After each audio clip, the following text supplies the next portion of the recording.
সূরা সাদ। রহমান রহিম আল্লাহ তাআলার নামে। সাদ।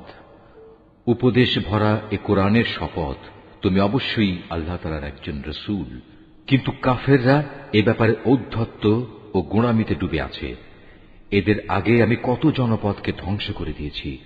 আযাব আসার পর তারা সাহায্যের জন্য আর্তনাদ করেছে, কিন্তু সে সময় তাদের পালানোর কোনো উপায় ছিল না। এরা একথার উপর আশ্চর্য বোধ করেছে যে তাদের কাছে তাদেরই মাঝ থেকে একজন সতর্ককারী নবী এলো। নবীকে দেখে কাফেররা বলল, এ হচ্ছে একজন জাদুকর, মিথ্যাবাদী। সে কি অনেক মাবুদকে একজন মাবুদ বানিয়ে নিয়েছে? এটা তো এক আশ্চর্যজনক ব্যাপার ছাড়া কিছুই নয়। তাদের সর্দাররা এই বলে মজলিস থেকে সরে পড়ল। যাও, তোমরা তোমাদের দেবতাদের ইবাদতের উপরই ধৈর্য ধারণ করো। নিশ্চয়ই এর দাওয়াতের মধ্যে কোনো অভিসন্ধি লুকোনো রয়েছে। আমরা তো এসব কথা আগের বিধান খ্রিস্টবাদের মধ্যে শুনিও নি। আসলে এ একটি মন গড়া উক্তি ছাড়া আর কিছুই নয়। আমাদের মধ্যে সেই কি একমাত্র ব্যক্তি যার উপর উপদেশসমূহ নাজিল হল?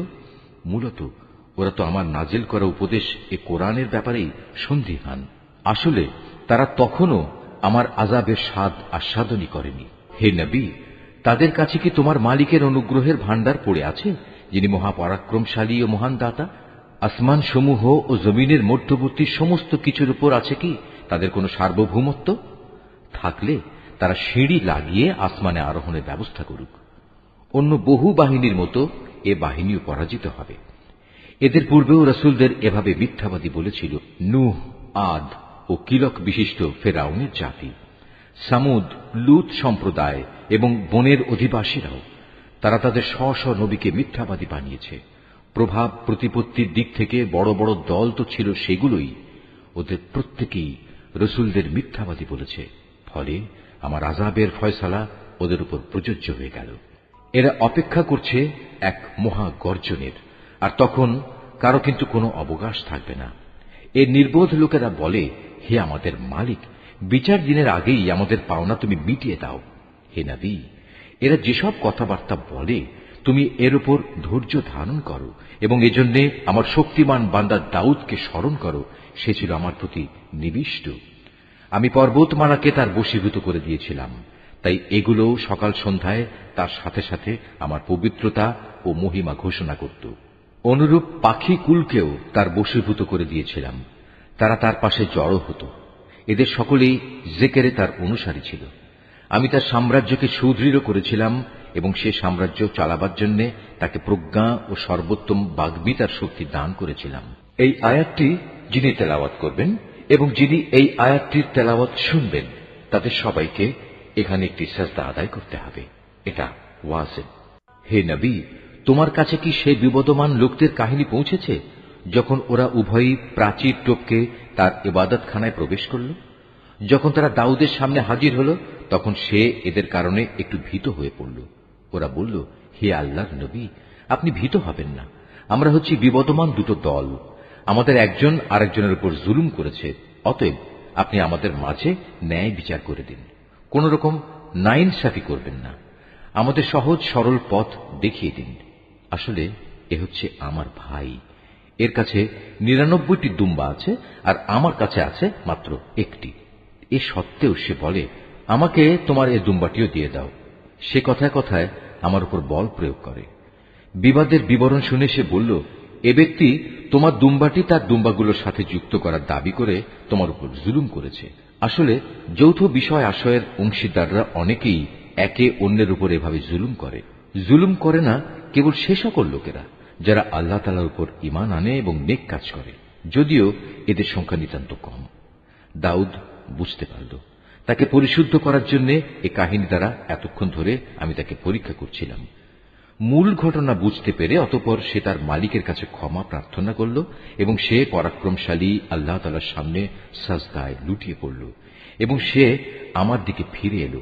অতঃপর আমি তাকে ক্ষমা করে দিলাম। অবশ্যই আমার কাছে তার জন্য উচ্চ মর্যাদা ও সুন্দরতম আবাসস্থল রয়েছে। আমি দাউদকে বললাম, হে দাউদ, আমি তোমাকে এই জমিনে আমার খলিফা বানালাম। অতএব তুমি মানুষদের মাঝে ন্যায় বিচার করো এবং কখনো নিজের খেয়াল খুশির অনুসরণ করো না। তেমনটি করলে এ বিষয়টি তোমাকে আল্লাহ তাআলার পথ থেকে বিচ্যুত করে দেবে। আর যারাই আল্লাহ তাআলার পথ থেকে বিচ্যুত হয়ে গোমরা হয়ে যায় তাদের জন্য অবশ্যই জাহান্নামের কঠিন শাস্তি রয়েছে, কেননা তারা মহাবিচারের এই দিনটি ভুলে গেছে। আমি আসমান, জমিন এবং এ উভয়ের মধ্যবর্তী স্থানে যা কিছু আছে তার কোনো কিছুই অনর্থক সৃষ্টি করিনি। এটা তো সেসব মূর্খ লোকদের ধারণা যারা সৃষ্টিকর্তাকেই অস্বীকার করে, আর যারা এভাবে অস্বীকার করেছে তাদের জন্য জাহান্নামের দুর্ভোগ রয়েছে। যারা ঈমান এনেছে এবং নেক কাজ করেছে, আমি কি তাদের সেসব লোকের মতো করে দেব যারা জমিনে বিপর্যয়কারী সেজে বসে আছে? অথবা আমি কি পরহেজগার লোকদের গুনাহগারদের মতো একই দলভুক্ত করব?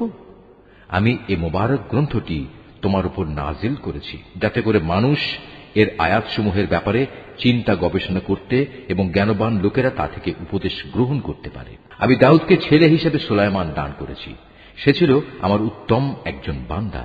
সে অবশ্যই ছিল তার মালিকের প্রতি নিষ্ঠাবান। এক অপরাহ্নে যখন তার সামনে দ্রুতগামী ও উৎকৃষ্ট কয়েকটি ঘোড়া পেশ করা হল, তখন সে বলল, আমি তো আমার মালিকের স্মরণ ভুলে এদের প্রীতিতে মজে গিয়েছিলাম। এদিকে দেখতে দেখতে সূর্যও প্রায় ডুবে গেছে। নামাজের কথা চিন্তা না করে সে বলল, কোথায় সে ঘোড়া? সেগুলো আমার সামনে নিয়ে এসো। এগুলো আনা হলে সেগুলোর পা ও গলদেশ সমূহে স্নেহের হাত বুলিয়ে দিল এবং এদের ভালোবাসায় নামাজ ভুলে যাওয়ার জন্য দুঃখ প্রকাশ করল। আমি নানাভাবে সুলাইমানকে পরীক্ষা করেছি। একবার তার সিংহাসনের উপর একটি নিষ্প্রাণ দেহ আমি রেখে দিয়েছিলাম, যাতে করে সে আমার ক্ষমতা বুঝতে পারে। অতঃপর সে আরো বেশি আমার দিকে ফিরে এলো। সে আরো বলল, হে আমার মালিক, যদি আমি কোনো ভুল করি তুমি আমাকে ক্ষমা করো। তুমি আমাকে এমন এক সাম্রাজ্য দান করো যা আমার পরে আর কেউ কোনো দিন পাবে না। তুমি নিশ্চয়ই মহাদাতা। সে অনুযায়ী তখন আমি বাতাসকেও তার অধীন করে দিলাম। তা তার ইচ্ছা অনুযায়ী অবাধে তাকে নিয়ে সেখানেই নিয়ে যেত যেখানে সে যেতে চাইত। জিনদেরও তার অনুগত বানিয়ে দিলাম, যারা ছিল প্রাসাদ নির্মাণকারী ও সমুদ্রের ডুবুরি। শৃঙ্খলিত অন্যান্য আরো অনেককেও আমি তার অধীন করে দিয়েছিলাম। আমি বললাম, এ সবই হচ্ছে আমার দান। এ থেকে তুমি অন্যদের কিছু দাও কিংবা নিজের কাছে রাখো, এর জন্য তোমাকে কোনো হিসাব দিতে হবে না। অবশ্যই তার জন্য আমার কাছে রয়েছে উঁচু মর্যাদা ও সুন্দর নিবাস। হে নবী, তুমি আমার বান্দা আইয়ুবের কথা স্মরণ করো, যখন সে তার মালিককে ডেকে বলেছিল, হে আল্লাহ, শয়তান তো আমাকে যন্ত্রণা ও কষ্টে ফেলে দিয়েছে। আমি বললাম, তুমি তোমার পা দিয়ে ভূমিতে আঘাত করো। জমিনে আঘাত করার পর যখন পানির একটি কূপ বেরিয়ে এলো, তখন আমি আইয়ুবকে বললাম, এ হচ্ছে তোমার পরিষ্কার করা ও পান করার উপযোগী পানি। আমি তার সাথে তার পরিবার পরিজন ও তাদের সাথে একই পরিমাণ অনুগ্রহ দান করলাম। এটা ছিল আমার রহমতের নিদর্শন ও জ্ঞানবান মানুষদের জন্য উপদেশ। আমি তাকে বললাম, তুমি তোমার হাতে এক মুঠো তৃণলতা নাও এবং তা দিয়ে তোমার স্ত্রীর শরীরে মৃদু আঘাত করো। তুমি কখনো শপথ ভঙ্গ করো না। নিঃসন্দেহে আমি তাকে ধৈর্যশীল পেয়েছি। কত উত্তম বান্দা ছিল সে। সে ছিল আমার প্রতি নিবেদিত। হে নবী, তুমি আমার বান্দাদের মধ্যে ইব্রাহিম, ইসহাক ও ইয়াকুবকে স্মরণ করো। ওরা সবাই ছিল শক্তিশালী ও সূক্ষ্মদর্শী। আমি একটি বিশেষ ব্যাপারে এই পরকাল দিবসের স্মরণ গুণের কারণে তাদের নেতৃত্বের জন্য নির্দিষ্ট করে নিয়েছিলাম। অবশ্যই এরা সবাই ছিল আমার কাছে মনোনীত উত্তম বান্দাদের অন্তর্ভুক্ত। হে নবী, তুমি আরো স্মরণ করো ইসমাইল, ইয়াসা ও জুলকিফলের কথা। এরাও সবাই ভালো মানুষের অন্তর্ভুক্ত ছিল। এ বিবরণ হচ্ছে একটি মহৎ দৃষ্টান্ত। অবশ্যই পরহেজগার লোকদের জন্য উত্তম আবাসের ব্যবস্থা রয়েছে। সে উত্তম আবাস হচ্ছে চিরস্থায়ী এক জান্নাত, যার দরজা হামেশাই তাদের জন্য উন্মুক্ত থাকবে। সেখানে তারা আসীন হবে হেলান দিয়ে। সেখানে তারা পর্যাপ্ত পরিমাণ ফলমূল ও পানীয় সরবরাহের আদেশ দেবে। তাদের পাশে আরো থাকবে আনত নয়না সমবয়স্কা তরুণীরা। হে ঈমানদাররা, এ হচ্ছে সেসব নিয়ামত যা তোমাদের বিচার দিনে দান করার প্রতিশ্রুতি দেয়া হচ্ছে। এ হচ্ছে আমার দেয়া রিজক, যা কখনো নিঃশেষ হবে না। এ তো হল নেককারদের পরিণাম। অপরদিকে বিদ্রোহী পাপীদের জন্য থাকবে নিকৃষ্টতম ঠিকানা, জাহান্নাম, যেখানে তারা গিয়ে প্রবেশ করবে। কত নিকৃষ্ট নিবাস এটি! এ হচ্ছে তাদের পরিণাম। অতএব এবার তারা জাহান্নামের ফুটন্ত পানি ও পুঁজ আস্বাদন করুক। তাদের জন্য রয়েছে এ ধরনের আরো বিভৎস শাস্তি। যখন দলপতিরা অনুসারীদের জাহান্নামের দিকে আসতে দেখবে, তখন বলবে, এ হচ্ছে আরেকটি বাহিনী যারা তোমাদের সাথে জাহান্নামে প্রবেশ করার জন্য তেড়ে আসছে। আল্লাহ তাআলার অভিসম্পাদ তাদের ওপর। তাদের জন্য কোন রকম অভিনন্দনের ব্যবস্থা এখানে নেই। এরা জাহান্নামে গিয়ে পতিত হবে। তারা দলপতিদের বলবে, বরং তোমাদের উপরও আল্লাহর পক্ষ থেকে অনুরূপ অভিসম্পাদ। আজ এখানে তোমাদের জন্যই তো কোনো অভিনন্দন নেই। তোমরাই তো আমাদের এ মহা বিপদের সম্মুখীন করেছ। কত নিকৃষ্ট তাদের এই আবাসস্থল। যারা এদের অনুসরণ করেছে তারা বলবে, হে আমাদের মালিক, যে ব্যক্তি আজ আমাদের এ দুর্গতির সম্মুখীন করেছে, জাহান্নামে তুমি তার শাস্তি দ্বিগুণ বাড়িয়ে দাও। তারা আরো বলবে, এ কি হলো আমাদের, আজ জাহান্নামে আমরা সেসব মানুষদের দেখতে পাচ্ছি না কেন, যাদের আমরা দুনিয়ায় খারাপ লোকদের দলে সামিল মনে করতাম? তবে কি আমরা তাদের অহেতুকি ঠাট্টা বিদ্রুপের পাত্র মনে করতাম? না আমাদের দৃষ্টিশক্তি তাদের কিছুই দেখতে পাচ্ছে না? জাহান্নামীদের নিজেদের মাঝে এ বাক বিতণ্ডা সেদিন হবে অবশ্যম্ভাবী। হে নবী, এদের বলো, আমি তো জাহান্নামের একজন সতর্ককারী মাত্র। আল্লাহ তাআলা ছাড়া অন্য কোনো মাবুদ নেই।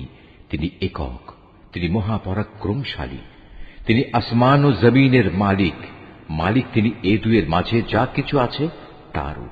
তিনি প্রচুর ক্ষমতাশালী ও মহা ক্ষমাশীল। তাদের তুমি বলো, এ কিয়ামত হচ্ছে মূলত একটি বড় ধরনের সংবাদ, আর তোমরা কিনা এ থেকে মুখ ফিরিয়ে নিচ্ছ।